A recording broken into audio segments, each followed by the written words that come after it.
আসসালামু আলাইকুম ওরহমাতুল্লাহ। আপনি দেখছেন সিরাত আত-তাকওয়া, যেখানে আমরা কথা বলি হৃদয়ের সাথে আর পথ খুঁজি কোরআন ও সুন্নাহর আলোকে। আপনি কি কখনো একা বসে নিজেকে প্রশ্ন করেছেন, সবাই ঠিকঠাক চলছে, কিন্তু আমার জীবনেই কেন বারবার এমন হয়? আমি কি এমন অপরাধ করেছি? এই প্রশ্নটা খুব নীরব, কিন্তু খুব ভারী। আর সবচেয়ে ভয়ঙ্কর বিষয় হল, এই প্রশ্নের ভারে অনেক মানুষ ধীরে ধীরে আল্লাহর উপর ভরসা হারাতে শুরু করে। আজকের এই সিরিজ ঠিক এই জায়গাতেই আপনাকে থামাবে। একটি সত্য যেটা আমরা মানতে চাই না। শুনুন মন দিয়ে, সব কষ্ট শাস্তি নয়, সব দেরি অবহেলা নয়, সব ভাঙন ধ্বংস নয়। কিছু ভাঙন হয় নতুন করে গড়ার জন্য। কিছু কষ্ট আসে আপনাকে হারিয়ে নয়, আপনাকে উঁচুতে তুলতে। কিন্তু প্রশ্নটা থেকেই যায়, কেন আমি? আল্লাহ কোরআনে বলেন, আল্লাহ কাউকে তার সাধ্যের বাইরে কষ্ট দেন না। সূরা আল বাকারা 286। এই আয়াতটা খুব ছোট, কিন্তু এর ভেতরে একটা বিশাল ঘোষণা আছে। আপনি যেই পরীক্ষায় আছেন, আপনি সেটার যোগ্য বলেই আছেন। যে বোঝা আপনার ওপর এসেছে তা আপনার শক্তির বাইরে নয়। আল্লাহ কাকে পরীক্ষা দেন? একটি হাদিস শুনুন। রাসূল সাল্লাল্লাহু আলাইহি ওয়াসাল্লাম বলেন, আল্লাহ যাকে ভালোবাসেন তাকেই তিনি পরীক্ষা করেন। তিরমিজি। এখন নিজেকে প্রশ্ন করুন, আপনি যেই কষ্টে আছেন, যেই জায়গায় বারবার ভাঙছেন, সেটা কি সম্ভব যে আল্লাহ আপনাকে অবহেলা করছেন, নাকি তিনি আপনাকে আলাদা করে গড়ছেন? সবাইকে একরকম গল্প দেওয়া হয় না। কারো গল্প হয় সোজা রাস্তা, কারো গল্প হয় বাঁক, অন্ধকার, কাঁটা আর কান্নায় ভরা। কিন্তু মনে রাখবেন, সবচেয়ে কঠিন গল্প থেকেই আসে। আল্লাহ সিনেমার মতো জীবন লেখেন না, আল্লাহ ইতিহাস তৈরি করেন। আর ইতিহাসে সহজ মানুষের নাম লেখা থাকে না। আপনার কষ্টের পেছনে একটি উদ্দেশ্য আছে। আজ হয়তো আপনি বুঝছেন না কেন আপনাকে মানুষ ভেঙে দিল, কেন চেষ্টা করেও ব্যর্থ হলেন, কেন দোয়া করেও দেরি হচ্ছে। কিন্তু মনে রাখবেন, আল্লাহ আগে প্রস্তুত করেন, তারপর দেন। যদি আগে দিয়ে দিতেন, হয়তো আপনি সামলাতে পারতেন না। এই সিরিজে কি জানতে পারবেন? এই ধারাবাহিক সিরিজে আমরা জানব কেন কিছু মানুষকে আল্লাহ বেশি পরীক্ষা দেন, কষ্ট আসলে কিভাবে আল্লাহর রহমত হয়ে যায়, দেরি কেন আসলে রিজেকশন নয়, কিভাবে পরীক্ষার সময় আল্লাহ সবচেয়ে কাছাকাছি থাকেন, আর কিভাবে এই কষ্টই একদিন আপনার জীবনের সবচেয়ে বড় নিয়ামত হবে। আপনি যেই জায়গায় দাঁড়িয়ে আছেন, সেই জায়গায় দাঁড়িয়ে আল্লাহ এখনও আপনার হাত ছাড়েননি। হয়তো আপনি দেখছেন না, কিন্তু তিনি কাজ করছেন। অনেক সময় আমরা কষ্টে পড়ে ভাবি, হয়তো আল্লাহ আমার ওপর রাগ করেছেন, না হলে আমার জীবনেই কেন এত ভাঙন? এই ভাবনাটা খুব স্বাভাবিক, কিন্তু সব সময় সত্য নয়। একটি ভয়ঙ্কর ভুল ধারণা। আমরা প্রায়ই মনে করি ভালো মানুষ মানে কম কষ্ট, খারাপ মানুষ মানে বেশি কষ্ট। কিন্তু বাস্তবতা ঠিক উল্টো। রাসূল সাল্লাল্লাহু আলাইহি ওয়াসাল্লাম বলেন, মানুষের মধ্যে সবচেয়ে বেশি পরীক্ষা আসে নবীদের ওপর, তারপর নেককারদের ওপর, এরপর তাদের কাছাকাছি যারা। তিরমিজি। একটু ভেবে দেখুন, যদি কষ্ট মানেই রাগ হতো, তাহলে নবীদের জীবন সবচেয়ে শান্ত হতো। কিন্তু ইতিহাস কি বলে? নবীদের জীবনই ছিল সবচেয়ে কষ্টের। কষ্ট আসলে দুই রকম হয়। এক, শাস্তির কষ্ট, যা মানুষকে ধ্বংসের দিকে নেয়, আল্লাহ থেকে দূরে সরিয়ে দেয়। দুই, প্রস্তুতির কষ্ট, যা মানুষকে ভেতর থেকে বদলে দেয়, আল্লাহর দিকে ফিরিয়ে আনে। এখন প্রশ্ন হলো, আপনার কষ্ট আপনাকে কোন দিকে নিয়ে যাচ্ছে? কষ্ট যদি আপনাকে আল্লাহর কাছে নিয়ে যায়, যদি কষ্টের মাঝে আপনি বলেন, হে আল্লাহ, আমাকে সাহায্য করুন, আমি ভেঙে পড়েছি, তুমি আমাকে ধরো, তাহলে জেনে রাখুন, এই কষ্ট শাস্তি নয়, প্রস্তুতি। কারণ শাস্তি মানুষকে আল্লাহ থেকে দূরে সরিয়ে দেয়, আর প্রস্তুতি মানুষকে সিজদায় নামিয়ে আনে। আল্লাহ কেন সরাসরি দেন না? আল্লাহ বলেন, তোমরা এমন কিছু অপছন্দ করো, অথচ তাতেই তোমাদের কল্যাণ আছে। সূরা আল বাকারা 216। আমরা শুধু চাই ফলাফল, আল্লাহ চান চরিত্র। আমরা চাই পৌঁছতে, আল্লাহ চান গড়ে তুলতে। একটি গভীর বাস্তবতা, আল্লাহ কখনো একটি দুর্বল চরিত্রের ওপর বড় নিয়ামত দেন না, কারণ বড় নিয়ামত দুর্বল চরিত্র ভেঙে দেয়। তাই আগে অহংকার ভাঙেন, ধৈর্য শেখান, নির্ভরতা শেখান, তারপর দেন। আপনি যদি নিজেকে এই প্রশ্ন করেন, এই কষ্টের পর আমি কি আগের মতো থাকব? উত্তর যদি হয় না, আমি বদলে যাচ্ছি, তাহলে বুঝে নিন আল্লাহ আপনাকে হারাচ্ছেন না, আল্লাহ আপনাকে তৈরি করছেন। যে কষ্ট আপনাকে নামাজে ফিরিয়ে আনে, সে কষ্ট কখনো অভিশাপ হতে পারে না। আপনি কি লক্ষ্য করেছেন, কিছু মানুষ আছেন যাদের জীবনে একটার পর একটা ধাক্কা আসে, একটা শেষ না হতেই আরেকটা শুরু, আর তখন মনে হয় আল্লাহ কি আমাকে টার্গেট করে রেখেছেন? না, আল্লাহ কাউকেই অকারণে ভাঙেন না। ভাঙন সবসময় ধ্বংস নয়। আল্লাহ কখনো কিছু ভাঙেন ঠিক করার জন্য। যেমন একজন সার্জন কেটে থাকেন ধ্বংস করার জন্য নয়, সুস্থ করার জন্য। ঠিক তেমনি আল্লাহর কিছু ভাঙন চিকিৎসা। কেন সবাই ভাঙে না?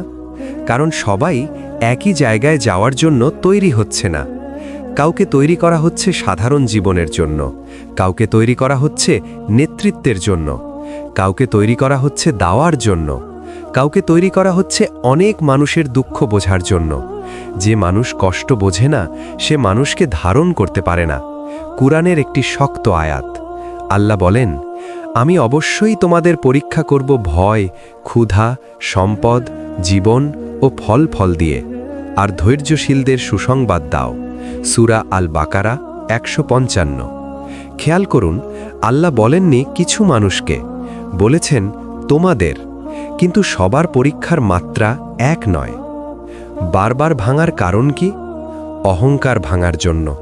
যতক্ষণ মানুষ ভাবে আমি পারি, আমি যথেষ্ট, ততক্ষণ আল্লাহর উপর পুরো ভরসা আসে না। ভুল নির্ভরতা সরানোর জন্য কাউকে, কোনো সম্পর্ককে, কোনো অর্থকে আল্লাহর জায়গায় বসিয়ে ফেললে আল্লাহ সেই ভরটা সরিয়ে দেন। একটি নীরব শিক্ষা। অনেক সময় আল্লাহ আপনার জীবন থেকে মানুষ সরান, কারণ আপনি মানুষকে আল্লাহর জায়গায় বসিয়েছিলেন। এই বিচ্ছেদ কষ্ট দেয়, কিন্তু এই বিচ্ছেদই তাওহীদ শিখিয়ে দেয়। আপনার ভাঙন কি আপনাকে বদলাচ্ছে? নিজেকে প্রশ্ন করুন, আমি কি এখন আগের চেয়ে বেশি ধৈর্যশীল? আমি কি এখন বেশি নরম? আমি কি এখন আল্লাহর দিকে বেশি ফিরে যাই? যদি উত্তর হ্যাঁ হয়, এই ভাঙন ধ্বংস নয়, এই ভাঙন উন্নতি। একটি গভীর কথা, আল্লাহ কখনো এমন কিছু ভাঙেন না যার বদলে তিনি ভালো কিছু দিতে চান না, কিন্তু আগে হাত খালি করতে হয়। একটা সময় আসে যখন মনে হয় সব চেষ্টা শেষ, মানুষ সাহায্য করে না, দোয়া করেও শান্তি আসে না, রাস্তাগুলো অন্ধকার হয়ে যায়। তখন মনে হয় সব দরজা বন্ধ, কিন্তু সত্যটা হলো সব দরজা কখনোই বন্ধ হয় না। আল্লাহ কখন দরজা বন্ধ করেন? আল্লাহ মানুষকে পুরোপুরি বন্ধ করেন না, তিনি শুধু ভুল দরজাগুলো বন্ধ করেন। যে দরজায় আপনি ভুল ভরসা রেখেছিলেন, ভুল আশা করেছিলেন, ভুল নির্ভরতা গড়ে তুলেছিলেন, সেগুলো একে একে বন্ধ হয়ে যায়। একটি গভীর আয়াত, আল্লাহ বলেন, আল্লাহই তো অভাবগ্রস্ত করে দেন, আবার তিনিই প্রাচুর্য দান করেন। সূরা আল বাকারা 245। অভাব মানে শুধু টাকা না, অভাব মানে ভরসার অভাব, সহযোগিতার অভাব, শান্তির অভাব। এই অভাবের ভেতর দিয়েই আল্লাহ মানুষকে নিজের দিকে টানেন। তখন কোন দরজাটা খোলা থাকে? সিজদার দরজা, যে দরজায় কোনো অনুমতি লাগে না। রাত, দিন, কান্না, নীরবতা সব অবস্থায় খোলা। দোয়ার দরজা, যে দরজায় ভাষা সুন্দর না হলেও চলে, চোখের পানি থাকলেই হয়। তওবার দরজা, যে দরজা শেষ নিঃশ্বাস পর্যন্ত বন্ধ হয় না। মানুষ যখন দূরে সরে যায়, অনেক সময় মানুষ আপনার কষ্ট বুঝতে পারে না, কিন্তু আল্লাহ বলেন, আমি তোমার শিরার চেয়েও নিকটবর্তী। সূরা কফ 16। এই নিকটতা শব্দে বোঝা যায় না, শুধু অনুভবে ধরা পড়ে। একটি নীরব শিক্ষা, যখন চারপাশ ফাঁকা লাগবে, তখন বুঝবেন আল্লাহ আপনাকে একান্তে ডেকেছেন। কারণ ভিড়ের মাঝে মানুষ আল্লাহকে কম ডাকে, কিন্তু একাকিত্বে সবচেয়ে বেশি। কেন এই একাকিত্ব দরকার ছিল? কারণ আপনাকে গভীর দোয়া শেখাতে, আপনাকে সত্যিকারের ভরসা শেখাতে, আপনাকে আল্লাহ ছাড়া কাউকে না চাইতে শেখাতে। আপনার কষ্টের আসল ঠিকানা, কষ্টের ঠিকানা মানুষ নয়, কষ্টের ঠিকানা আল্লাহ, আর সেই দরজাটা এখনো খোলা। আপনি যত একা হচ্ছেন, আসলে কি আল্লাহ আপনাকে শক্ত বানাচ্ছেন? একটা সময় আসে যখন চারপাশে মানুষ থাকে, কিন্তু ভেতরে ভীষণ একা লাগে। আপনি কথা বলতে চান, কেউ বোঝে না। আপনি চুপ থাকেন, কেউ খোঁজ নেয় না। আর তখনই প্রশ্ন আসে, আমি কেন এমন একা হয়ে যাচ্ছি? একটি বাস্তব সত্য শুনুন, আল্লাহ কাউকে শক্ত বানানোর আগে তাকে একা করেন, কারণ ভিড়ের মাঝে শক্ত ঈমান তৈরি হয় না। কোরআনের একটি গভীর ইশারা। আল্লাহ বলেন, তিনি তোমাদের শক্তি দেন দুর্বলতার পর। সূরা রুম ৫৪। কিন্তু এই শক্তি আসে না হাসি আড্ডার মাঝ দিয়ে, এটা আসে নিঃসঙ্গতার ভেতর দিয়ে। নবীদের জীবনে তাকান। নূহ আলাইহিসসালাম বছরের পর বছর একা দাঁড়িয়ে দাওয়াত দিয়েছেন। মুসা আলাইহিসসালাম তুর পাহাড়ে একা উঠেছেন। মুহাম্মদ সাল্লাল্লাহু আলাইহি ওয়াসাল্লাম হেরা গুহায় একা বসেই উম্মার ভাগ্য বদলেছেন। আল্লাহ কখনো গুরুত্বপূর্ণ দায়িত্ব দেন না দুর্বল মানুষকে। একাকিত্ব মানে কি পরিত্যাগ? না, একাকিত্ব মানে বিশেষ প্রশিক্ষণ। যখন মানুষ সরে যায়, আল্লাহ সামনে আসেন। আপনি কেন মানুষ হারাচ্ছেন? কারণ সবাই আপনার পরের স্তরে যেতে পারবে না, সবাই আপনার কষ্ট বহন করার যোগ্য না, সবাই আপনার দোয়ার ভাষা বুঝবে না। আল্লাহ ধীরে ধীরে অপ্রয়োজনীয় মানুষ সরিয়ে দেন, যাতে আপনি ভেঙে না পড়েন। একাকিত্বে আপনি কি শিখছেন? চুপ থাকতে, নিজের ভেতর তাকাতে, আল্লাহর সাথে কথা বলতে। এইগুলোই শক্ত মানুষের বৈশিষ্ট্য। রাসূল সাল্লাল্লাহু আলাইহি ওয়াসাল্লামের একটি হাদিস। রাসূল সাল্লাল্লাহু আলাইহি ওয়াসাল্লাম বলেছেন, মানুষদের থেকে দূরে থেকে আল্লাহকে স্মরণ করাই শ্রেষ্ঠ ইবাদতের একটি। তাবারানী, অর্থগত হাদিস। আপনার এই একাকিত্ব ইবাদতে রূপ নিচ্ছে। আপনি বুঝুন আর না বুঝুন, যে একাকিত্ব আপনাকে ভাঙে না, সেটাই আপনাকে পরবর্তী পরীক্ষার জন্য প্রস্তুত করে। আজ আপনি কাঁদছেন, কিন্তু কাল মানুষ আপনার ধৈর্য দেখে শিখবে কিভাবে টিকে থাকতে হয়। একটি প্রশ্ন নিজেকে করুন, আপনি কি আগের মতোই মানুষের ওপর নির্ভর করছেন, নাকি আল্লাহর দিকে একটু বেশি ঝুঁকছেন? যদি দ্বিতীয়টা হয়, তাহলে আপনি সঠিক পথেই আছেন। আপনি একা নন, আপনার পাশে সেই সত্তা আছেন যিনি কখনো ঘুমান না, কখনো ছেড়ে যান না। যখন দোয়া কবুল হচ্ছে না মনে হয়, তখন আসলে কি ঘটছে? আপনি হাত তুলেছেন, চোখ ভিজেছে, কথাগুলো গলার ভেতর আটকে গেছে, কিন্তু বাস্তবতা বদলায়নি। আর তখন মনে হয়, আল্লাহ কি আমার দোয়া শুনছেন না? একটি কথা প্রথমেই জেনে নিন, আল্লাহ কখনো শোনা বন্ধ করেন না, কিন্তু তিনি সব দোয়া একইভাবে কবুল করেন না। কোরআনের স্পষ্ট ঘোষণা। আল্লাহ বলেন, তোমরা আমাকে ডাকো, আমি তোমাদের ডাকে সাড়া দেব। সূরা গাফির ৬০। এই আয়াত মিথ্যা না, কিন্তু আমাদের বোঝার সীমা আছে। দোয়া কবুল হওয়ার তিনটি ধরন। সরাসরি দেওয়া হয়, যেটা চান ঠিক সেটাই। বিপদ সরিয়ে দেওয়া হয়, আপনি বুঝতেই পারেন না কি থেকে আল্লাহ আপনাকে বাঁচালেন। আখেরাতে জমা রাখা হয়, যেখানে আপনি বলবেন, ইয়া আল্লাহ, দুনিয়ায় না দিলেও ঠিকই করেছ। রাসূল সাল্লাল্লাহু আলাইহি ওয়াসাল্লাম কি বলেছেন? রাসূল সাল্লাল্লাহু আলাইহি ওয়াসাল্লাম বলেছেন, একজন বান্দা দোয়া করে আর আল্লাহ তাকে দেন, হয় তার চাওয়া, নয়তো তার সমান কোনো বিপদ সরিয়ে দেন, অথবা আখেরাতে জমা রাখেন। মুসনাদ আহমদ। আপনার দোয়া কখনোই বৃথা যায় না। তবে দেরি কেন হয়? কারণ সময় এখনো প্রস্তুত না, আপনি এখনো প্রস্তুত না। দোয়ার ভেতর দিয়ে আল্লাহ আপনাকে বদলাচ্ছেন। অনেক সময় দোয়ার ফলাফল না বদলে দোয়ার মানুষটাই বদলে যায়। একটি গভীর উদাহরণ। একটি রোগী ডাক্তারের কাছে যায়, ডাক্তার ওষুধ দেয়, কিন্তু সঙ্গে সঙ্গে আরাম আসে না। তাই কি ডাক্তার খারাপ? না, তিনি জানেন কখন কতটুকু দরকার। আপনি কি দোয়ার ভেতর এগুলো পাচ্ছেন? কান্না বেড়েছে, অহংকার কমেছে, নামাজে মন বসছে, দুনিয়া হালকা লাগছে, তাহলে জানবেন দোয়া কাজ করছে, শুধু ভিন্নভাবে। একটি ভয়ের কথা, যেদিন দোয়া করেও কান্না আসে না, সেদিন বেশি ভয়, কারণ কান্না মানে হৃদয় এখনো জীবিত। যে আল্লাহ আপনাকে দোয়া করার তৌফিক দিয়েছেন, তিনি কখনো উত্তর না দিয়ে যাবেন না। যখন মনে হয় সব চেষ্টা শেষ, সব মানুষ সরে গেছে, সব রাস্তা অন্ধকার, আপনি বলেন, এবার বুঝি সব শেষ। কিন্তু এখানেই একটা বড় ভুল করি আমরা। আল্লাহর পরিকল্পনা কখনো শেষ দিয়ে শুরু হয়। যেটাকে আপনি বলছেন শেষ, আল্লাহ সেটাকেই বলছেন শুরু। কোরআনের গভীর আশ্বাস। আল্লাহ বলেন, নিশ্চয়ই কষ্টের সাথে স্বস্তি আছে। আয়াতটা খেয়াল করুন, পরে বলেননি, বলেছেন সাথে। দরজা কেন বন্ধ হয়? কারণ আপনি ভুল দরজায় কড়া নাড়ছিলেন, আপনি ছোট কিছু চাইছিলেন, আপনি আগের স্তরে আটকে ছিলেন। আল্লাহ বড় কিছু দিতে চাইলে পুরনো দরজা বন্ধ করেন। মুসা আলাইহিসসালাম ও লাল সাগরের গল্প। সামনে সমুদ্র, পেছনে ফেরাউন, সব দরজা বন্ধ। কিন্তু তখনই আল্লাহ বললেন, লাঠি মারো। সমুদ্র ভাগ হলো, দরজা বানানো হলো যেখানে কোনো দরজা ছিল না।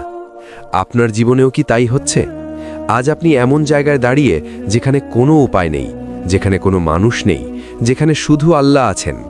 এই জায়গাটাই তাওয়াক্কুলের আসল জায়গা। রাসূল সাল্লাল্লাহু আলাইহি ওয়াসাল্লামের শিক্ষা। হিজরতের সময় গুহায় বসে রাসূল সাল্লাল্লাহু আলাইহি ওয়াসাল্লাম বলেছিলেন, চিন্তা করো না, আল্লাহ আমাদের সঙ্গে আছেন। সূরা তাওবা 40। এই বিশ্বাসই অসম্ভবকে সম্ভব করে। যা চোখে দেখা যায় না, সেটাই আল্লাহ প্রস্তুত করেন। আপনি দরজা দেখেন না, কিন্তু আল্লাহ চাবি বানাচ্ছেন। একটি গুরুত্বপূর্ণ লক্ষণ, যখন আপনার অহংকার ভাঙে, আপনার কান্না বাড়ে, আপনার নামাজ গভীর হয়, জানবেন নতুন দরজা খুব কাছেই। আল্লাহ আপনাকে এমন জায়গায় আনেন না যেখান থেকে তিনি আপনাকে উদ্ধার করবেন না। আপনি মনে করেন আপনার জীবন এখন ভাঙনপ্রাপ্ত, সব কিছু হারানো, সব আশা শেষ। কিন্তু বাস্তবতা কি তাই? না, আপনি ভাঙেননি, আপনি নতুনভাবে তৈরি হচ্ছেন। ভাঙা না হওয়া একটি বড় পরীক্ষা। আল্লাহ কখনো কাউকে সত্যিকারের ধ্বংস করতে চান না। যখন আমরা ভেঙে পড়ি, তখনই আমরা নিজেকে দেখি কোথায় ভুল করেছি, কি বদলানো প্রয়োজন। এই ভাঙন হল আলোর পথের প্রথম ধাপ। কুরআনের একটি শক্তিশালী আয়াত। আল্লাহ বলেন, যে ব্যথা আসে তার পরই শান্তি আসে। নিশ্চয়ই কষ্টের সাথে স্বস্তি আছে। দেখুন, সাথে বলেছে, পরে নয়, অর্থাৎ ভাঙনের মাঝে থেকেই শুরু হয় স্বস্তি। রাসূল সাল্লাল্লাহু আলাইহি ওয়াসাল্লামের উদাহরণ। মুহাম্মদ সাল্লাল্লাহু আলাইহি ওয়াসাল্লামকে কাবার বাইরে ত্যাগ করা হয়েছিল। তাফরির মধ্যে ছিলেন একাকী, কিন্তু সেই কষ্টের মাঝেই তিনি আল্লাহর সবচেয়ে প্রিয় বান্দা হন। কষ্টের ধাপে ধাপে চরিত্র গড়ে ওঠে, ঈমান শক্ত হয়, ভবিষ্যতের নেতৃত্ব তৈরি হয়। ভাঙন মানে কি সব হারানো? না, ভাঙন মানে অহংকার কমানো, ভরসা আল্লাহর দিকে সরানো, অন্তরের নিকটতা তৈরি করা। ভাঙা মা হয়ে কেউ আল্লাহর কাছে সত্যিকারের কাছে আসে না। আপনি যে মুহূর্তে ভেঙেছেন, তার ভেতরেই আল্লাহ আপনাকে পরীক্ষা করছেন। আপনার ধৈর্য, আপনার তাওয়াক্কুল, আপনার দোয়া সব পরীক্ষা হচ্ছে। ভাঙা হয়ে শক্তিশালী হওয়া। যখন আমরা ভেঙে পড়ি, আমাদের দোয়া শক্তিশালী হয়, আমাদের নামাজ গভীর হয়, আমাদের অন্তর আল্লাহর প্রতি ঝুঁকে যায়। এটাই ভাঙার আসল রহস্য। আপনি ভাঙছেন না, আপনি শুধুমাত্র নতুনভাবে গড়ে উঠছেন। আল্লাহ যে ভাঙন দিয়েছে, তাতেই লুকানো আছে আপনার নতুন জীবন, নতুন শক্তি। আপনি কষ্ট পাচ্ছেন, দরজাগুলো বন্ধ মনে হচ্ছে, আপনার ধৈর্যের সীমা পরীক্ষা হচ্ছে। কিন্তু জানেন কি, এটি আল্লাহর রহমতের সবচেয়ে বড় চাবিকাঠি। ধৈর্য মানে কেবল অপেক্ষা নয়, ধৈর্য মানে সহ্য করা, বিশ্বাস রাখা, আল্লাহর হাতে সমস্ত দায়িত্ব ছেড়ে দেওয়া। ধৈর্যই সেই সিঁড়ি যা কষ্টকে আশীর্বাদে রূপান্তরিত করে। কুরআনের শক্তিশালী আয়াত। আল্লাহ বলেন, নিশ্চয়ই ধৈর্যশীলরা পুরস্কৃত হবেন সীমাহীন নেক কর্মের জন্য। সূরা আজ-জুমার 10। ধৈর্য শুধু মানসিক শক্তি নয়, এটি আখিরাতের জন্য বিনিয়োগ। রাসূল সাল্লাল্লাহু আলাইহি ওয়াসাল্লামের উদাহরণ। নবী সাল্লাল্লাহু আলাইহি ওয়াসাল্লামকে মক্কার শত্রুরা নির্যাতন দিত। প্রতিটি কষ্টের মুহূর্তে তিনি ধৈর্য ধরতেন, যার ফল আজ আমরা তার জীবন থেকে দাওয়া শিখি। ভালোবাসা, সম্মান, শক্তি সবই ধৈর্যের পর আসে। ধৈর্যের 3টি রহস্য। 1. সতর্কতা। ধৈর্য শেখায় কখন কথা বলা উচিত এবং কখন না। 2. শক্তি। ধৈর্য মানে ভেতরে শক্তি বৃদ্ধি পায়। 3. আল্লাহর নৈকট্য। ধৈর্যের মাধ্যমে আল্লাহ আপনার অন্তরেই প্রবেশ করেন। কেন ধৈর্য বাধ্যতামূলক? কারণ ধৈর্য ছাড়া মানুষ সহজে ভরসা হারায়। ধৈর্য ছাড়া মানুষ সহজে দুনিয়ার মোহে আটকে যায়। ধৈর্য ছাড়া মানুষ আল্লাহর পরিকল্পনা বোঝে না। একজন কৃষক ভাবেন, আমি বছরব্যাপী কাজ করেছি কিন্তু ফল দেখছি না। কিন্তু ধৈর্য ধরে শেষে ফসল আসে, যা সমস্ত কষ্টকে মূল্যবান করে। ঠিক তেমনি আল্লাহর পরীক্ষা আপনার ধৈর্য পরিমাপ করে, শেষে আশীর্বাদ দেয়। শেষের শক্ত বার্তা: আপনি যা ভোগ করছেন সেটি ধৈর্যের শিক্ষা। আপনি যত বেশি ধৈর্য ধরবেন, আল্লাহর রহমত তত বেশি আপনার দিকে আসবে। সাবধান, ধৈর্যকে হালকা নেবেন না, কারণ ধৈর্যই আপনার দরজা খোলার চাবি। আপনি অনেক কষ্ট, ভাঙন, একাকিত্ব ও পরীক্ষা ভোগ করেছেন। আপনার ধৈর্য পরীক্ষা হয়েছে, দুয়া ঝরে গেছে, কিছু হারিয়েছেন। কিন্তু সব কিছুর পরে আল্লাহ আপনার জন্য সুন্দর কিছু তৈরি করছেন। ধৈর্য শেষ হলে আসে ফল। কুরআনে আল্লাহ বলেন, অত্যন্ত ধৈর্যশীল ও ধ্রুব বিশ্বাসী ব্যতীত কেউ সফল হবে না। সূরা আল আনফাল ৪৫। ধৈর্যের পর হারানো জিনিস ফিরে আসে বা আরও ভালো আসে। কষ্টের শিক্ষা শক্তিতে রূপান্তরিত হয়। অন্তরে শান্তি ও ঈমান বৃদ্ধি পায়। রাসূল সাল্লাল্লাহু আলাইহি ওয়াসাল্লামের অনুপ্রেরণা। রাসূল সাল্লাল্লাহু আলাইহি ওয়াসাল্লাম কখনো হাল ছাড়েননি। মক্কার কষ্ট, যাত্রা, ত্যাগ সবকিছুর পরে তিনি আল্লাহর ওপর ভরসা রেখেছেন। ফলাফল: ইতিহাসে সবচেয়ে প্রিয় ও সফল বান্দা। আপনার জীবনেও তাই ঘটতে পারে, যদি আপনি আল্লাহর ওপর ভরসা রাখেন। কষ্ট মানে শাস্তি নয়, শুধু শিক্ষা। একাকিত্ব মানে পরিত্যাগ নয়, শুধু প্রশিক্ষণ। হারানো মানে শেষ নয়, শুধু প্রস্তুতি। আপনি যা হারাচ্ছেন সেটিই আপনাকে আল্লাহর কাছে টেনে আনে। একটি প্রার্থনা: হে আল্লাহ, আমাদের ধৈর্য শক্তি দাও। আমাদের পরীক্ষা সহজ করো না, বরং আমাদের হৃদয় শক্ত করো, যাতে আমরা সব অবস্থাতেই তোর দিকে ফিরে আসি।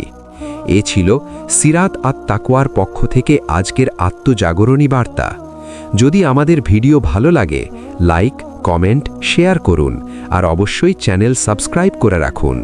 আসসালামু আলাইকুম ওয়া রাহমাতুল্লাহ।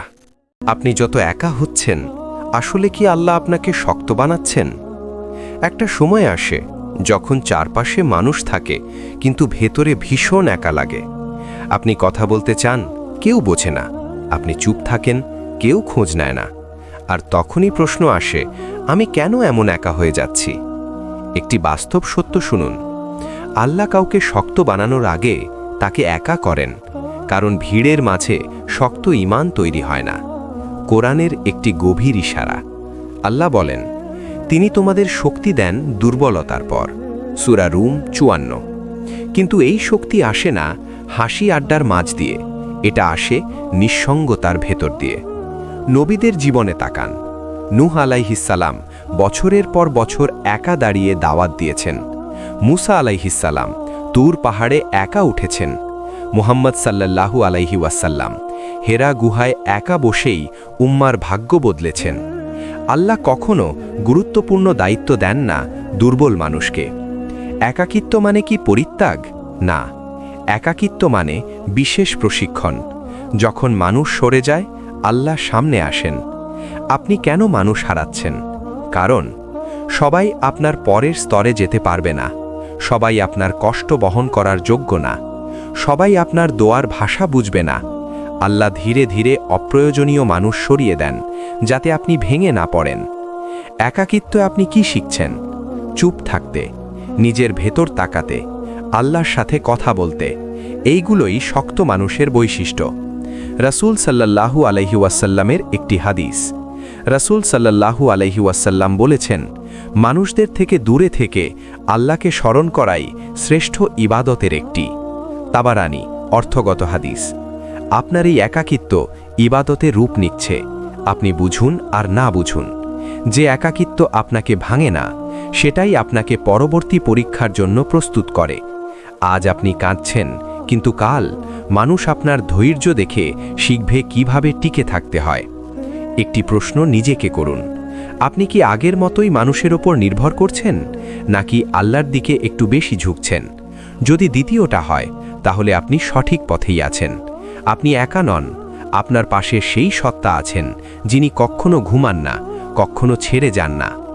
যখন দোয়া কবুল হচ্ছে না মনে হয়, তখন আসলে কি ঘটছে? আপনি হাত তুলেছেন, চোখ ভিজেছে, কথাগুলো গলার ভেতর আটকে গেছে, কিন্তু বাস্তবতা বদলায়নি। আর তখন মনে হয়, আল্লাহ কি আমার দোয়া শুনছেন না? একটি কথা প্রথমেই জেনে নিন, আল্লাহ কখনো শোনা বন্ধ করেন না, কিন্তু তিনি সব দোয়া একইভাবে কবুল করেন না।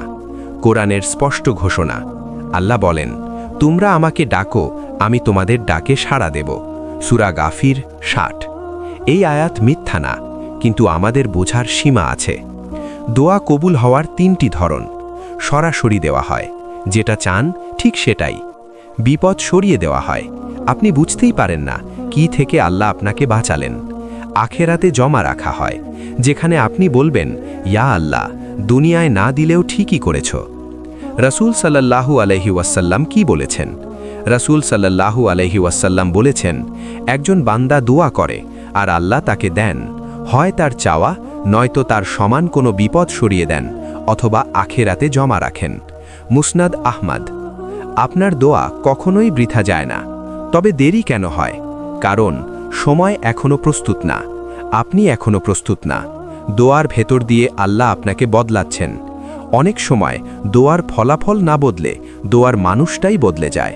একটি গভীর উদাহরণ, একটি রোগী ডাক্তারের কাছে যায়, ডাক্তার ওষুধ দেয়, কিন্তু সঙ্গে সঙ্গে আরাম আসে না। তাই কি ডাক্তার খারাপ? না, তিনি জানেন কখন কতটুকু দরকার। আপনি কি দোয়ার ভেতর এগুলো পাচ্ছেন? কান্না বেড়েছে, অহংকার কমেছে, নামাজে মন বসছে, দুনিয়া হালকা লাগছে, তাহলে জানবেন দোয়া কাজ করছে, শুধু ভিন্নভাবে। একটি ভয়ের কথা, যেদিন দোয়া করেও কান্না আসে না, সেদিন বেশি ভয়, কারণ কান্না মানে হৃদয় এখনো জীবিত। যে আল্লাহ আপনাকে দোয়া করার তৌফিক দিয়েছেন, তিনি কখনো উত্তর না দিয়ে যাবেন না। যখন মনে হয় সব চেষ্টা শেষ, সব মানুষ সরে গেছে, সব রাস্তা অন্ধকার, আপনি বলেন, এবার বুঝি সব শেষ। কিন্তু এখানেই একটা বড় ভুল করি আমরা। আল্লাহর পরিকল্পনা কখনো শেষ দিয়ে শুরু হয়। যেটাকে আপনি বলছেন শেষ, আল্লাহ সেটাকেই বলছেন শুরু। কোরআনের গভীর আশ্বাস। আল্লাহ বলেন, নিশ্চয়ই কষ্টের সাথে স্বস্তি আছে।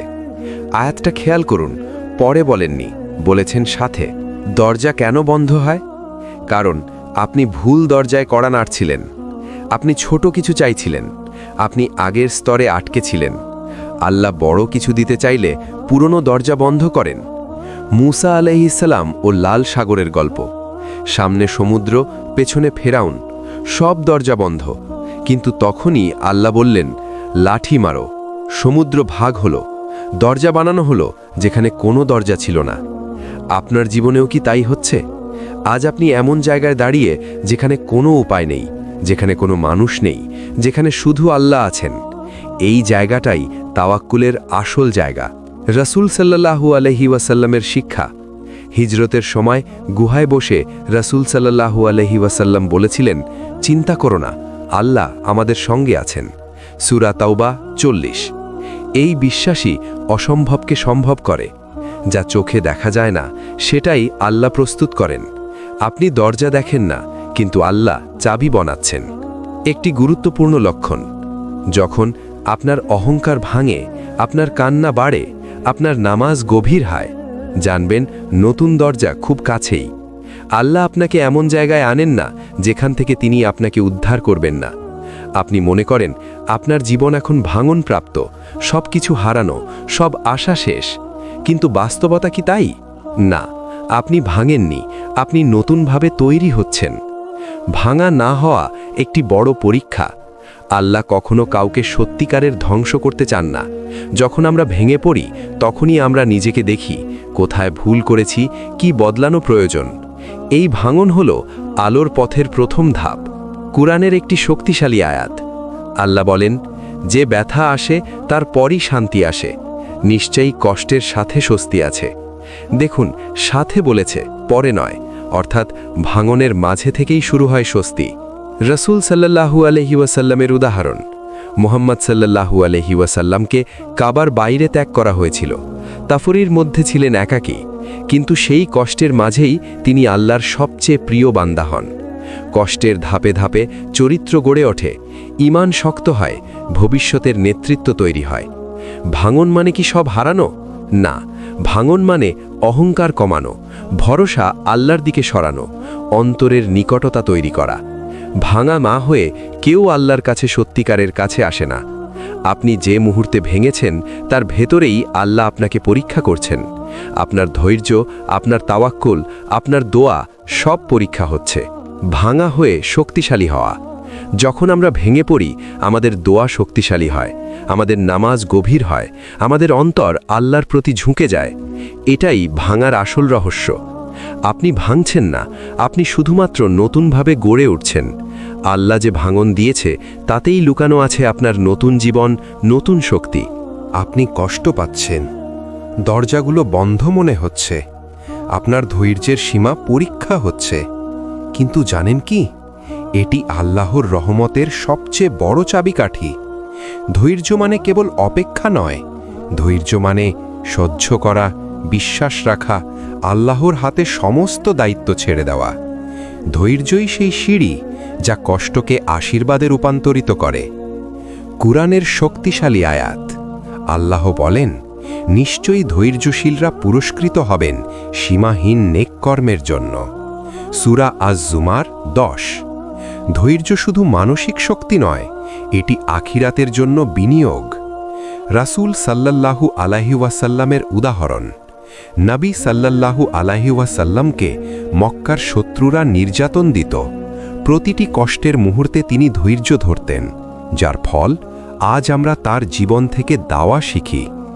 ভালোবাসা, সম্মান, শক্তি সবই ধৈর্যের পর আসে। ধৈর্যের 3টি রহস্য। 1. সতর্কতা। ধৈর্য শেখায় কখন কথা বলা উচিত এবং কখন না। 2. শক্তি। ধৈর্য মানে ভেতরে শক্তি বৃদ্ধি পায়। 3. আল্লাহর নৈকট্য। ধৈর্যের মাধ্যমে আল্লাহ আপনার অন্তরেই প্রবেশ করেন। কেন ধৈর্য বাধ্যতামূলক? কারণ ধৈর্য ছাড়া মানুষ সহজে ভরসা হারায়। ধৈর্য ছাড়া মানুষ সহজে দুনিয়ার মোহে আটকে যায়। ধৈর্য ছাড়া মানুষ আল্লাহর পরিকল্পনা বোঝে না। একজন কৃষক ভাবেন, আমি বছরব্যাপী কাজ করেছি কিন্তু ফল দেখছি না। কিন্তু ধৈর্য ধরে শেষে ফসল আসে, যা সমস্ত কষ্টকে মূল্যবান করে। ঠিক তেমনি আল্লাহর পরীক্ষা আপনার ধৈর্য পরিমাপ করে, শেষে আশীর্বাদ দেয়। শেষের শক্ত বার্তা। আপনি যা ভোগ করছেন সেটি ধৈর্যের শিক্ষা। আপনি যত বেশি ধৈর্য ধরবেন, আল্লাহর রহমত তত বেশি আপনার দিকে আসবে। সাবধান, ধৈর্যকে হালকা নেবেন না, কারণ ধৈর্যই আপনার দরজা খোলার চাবি। আপনি অনেক কষ্ট, ভাঙন, একাকিত্ব ও পরীক্ষা ভোগ করেছেন। আপনার ধৈর্য পরীক্ষা হয়েছে, দুয়া ঝরে গেছে, কিছু হারিয়েছেন। কিন্তু সব কিছুর পরে আল্লাহ আপনার জন্য সুন্দর কিছু তৈরি করছেন। ধৈর্য শেষ হলে আসে ফল। কুরআনে আল্লাহ বলেন, অত্যন্ত ধৈর্যশীল ও ধ্রুব বিশ্বাসী ব্যতীত কেউ সফল হবে না। সূরা আল-আনফাল 45। ধৈর্যের পর হারানো জিনিস ফিরে আসে বা আরও ভালো আসে। কষ্টের শিক্ষা শক্তিতে রূপান্তরিত হয়। অন্তরে শান্তি ও ঈমান বৃদ্ধি পায়। রাসূল সাল্লাল্লাহু আলাইহি ওয়াসাল্লামের অনুপ্রেরণা। রাসূল সাল্লাল্লাহু আলাইহি ওয়াসাল্লাম কখনো হাল ছাড়েননি। মক্কার কষ্ট, যাত্রা, ত্যাগ সবকিছুর পরে তিনি আল্লাহর ওপর ভরসা রেখেছেন।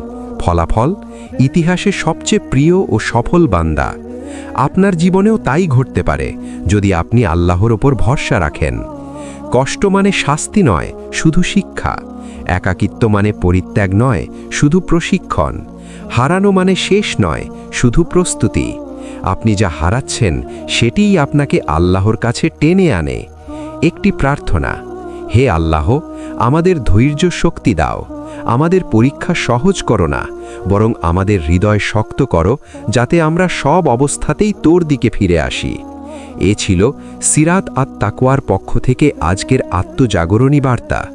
যদি আমাদের ভিডিও ভালো লাগে, লাইক, কমেন্ট, শেয়ার করুন আর অবশ্যই চ্যানেল সাবস্ক্রাইব করে রাখুন। আসসালামু আলাইকুম ওয়া রাহমাতুল্লাহ।